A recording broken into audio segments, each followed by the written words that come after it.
검찰이 이제 유튜브 채널 중에 탈덕 수용소라고 있었는데 이 운영자인 박모 씨에게 벌금 300만 원을 구형을 했습니다. 그러니까 가수 강다니엘 씨의 어떤 명예를 훼손했다 이런 혐의를 받고 있어요. 이 탈덕 수용소를 운영해온 박 씨가 가수 강다니엘 씨에 관한 허위 영상을 게시한 혐의, 즉 정보통신망법상 명예훼손 혐의로 불구속 기소됐습니다. 네.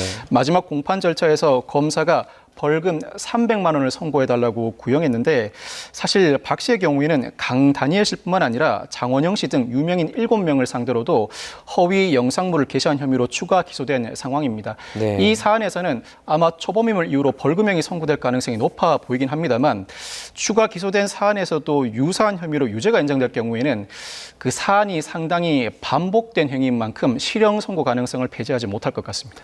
어제 열린 탈덕 수용소 운영자의 박모 씨 결심 공판이 있었는데 여기서 이제 자신의 채널명을 모른다, 그 뜻을 잘 모른다 이렇게 말을 하기도 했습니다. 만약에 이게 사실인지 아닌지는 저희가 잘 모르겠지만 경찰 수사에서 이런 식으로 대답을 하면 조금 안 좋은 그 처벌을 받을 수도 있지 않습니까? 양형에 상당히 좋지 않은 영향을 미치는데 변호인이 적절한 조언을 해줘야 할 것 같습니다. 네. 무엇보다도 재판부가 마지막 공판기일에 박 씨에게 탈덕이 무슨 뜻인지 물었더니 별 뜻 없이 지은 이름이고 모르겠다라고 답변을 했습니다. 탈덕은 사실 우리 국민 누구나 아는 용어입니다. 네. 열렬한 팬으로서의 활동을 더 이상 하지 않는다는 의미인데 재판에 임하는 태도가 상당히 문제될 가능성이 높아 보입니다. 뿐만 아니라 이 박 씨는 지난 7월 재판에도 재판 당일날 불출석 사유서를 제출하고 출석하지 않아 재판부가 다음에도 출석하지 않으면 구속영장을 발부하겠다고 공언하기까지 한 상황입니다. 네. 특히 박 씨는 혐의를 부인하고 있습니다. 여러 기사와 커뮤니티 게시글을 통해서 사실인 줄 알고 게시했고 뿐만 아니라 명예를 훼손할 의도는 없었다고 항변하고 있는데 여기에 이와 같은 탈덕의 의미를 제대로 설명하지 않거나 그동안 2억 5천만 원 상당의 수익도 올린 것으로 알려져 있는데 네. 이와 같은 사정이 두루 고려된다면 양형에 상당히 불리하게 작용할 것 같습니다. 네. 상당히 심각한 피해를 야기하고 범행 수법도 불량하다고 볼 수 있는데 여기에 네. 진지한 반성까지 하지 않는다. 중한형, 예상외로 중한형이 선고될 가능성을 배제하지 못합니다. 지금 저희가 보여드리고 있는 사진을 보면 이제 경찰에 출석하고 있는 모습인데 가발을 쓰고요, 모자를 쓰고 이제 얼굴이 거의 보이지 않게 마스크랑 뿔테로 가렸습니다. 네. 이런 식으로 조금 좀 말씀을 드리자면 우스꽝스러운 그런 행색으로 출석을 하는 것은 네. 다른 문제는 없습니까?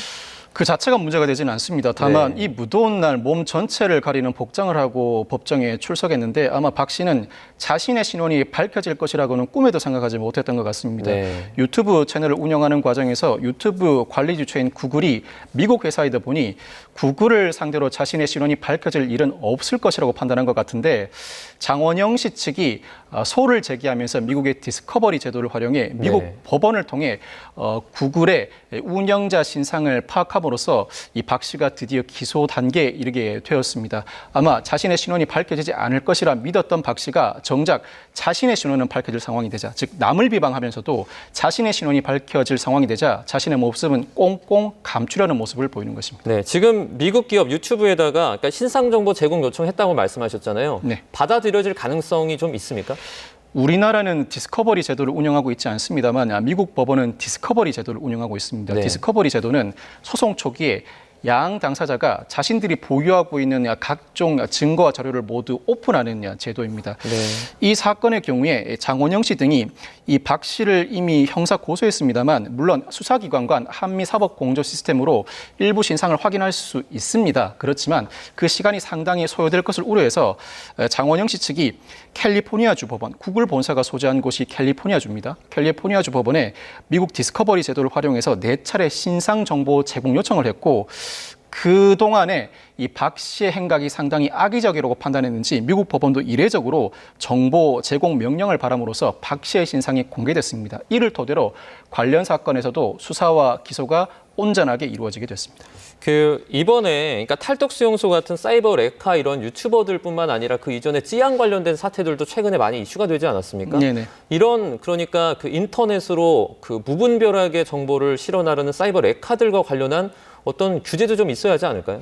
일반 범죄와 달리 볼 필요는 없어 보입니다. 일반 범죄를 억제하기 위해서는 검거 가능성을 높이고 범죄로 벌어들이는 수익보다 그 불이익이 더 크다는 위화 효과를 주면 그 범죄는 감소하기 마련입니다. 네. 이 사안의 경우에도 구글 본사를 통해서 상황에 따라서는 특히 악질적인 범죄에 해당하는 행각을 벌인 이들에 대해서는 그 신원을 확보할 가능성을 어느 정도 확보해 두어야 합니다. 네. 이 장원영 씨 사례가 선례로서 기능할 것으로 보이는데 검거될 가능성이 상당히 높다는 인식에 이르면 이와 같은 행위는 자제될 수밖에 없습니다. 뿐만 아니라 범죄수익 은닉 규제법이 재작년에 개정되면서 그 적용 대상 범죄가 일반 범죄로 확대됐습니다.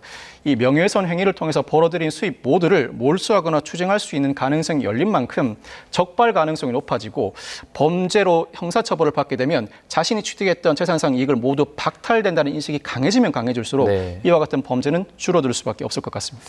네, 저희가 다음 주제도 좀 살펴보도록 하겠습니다.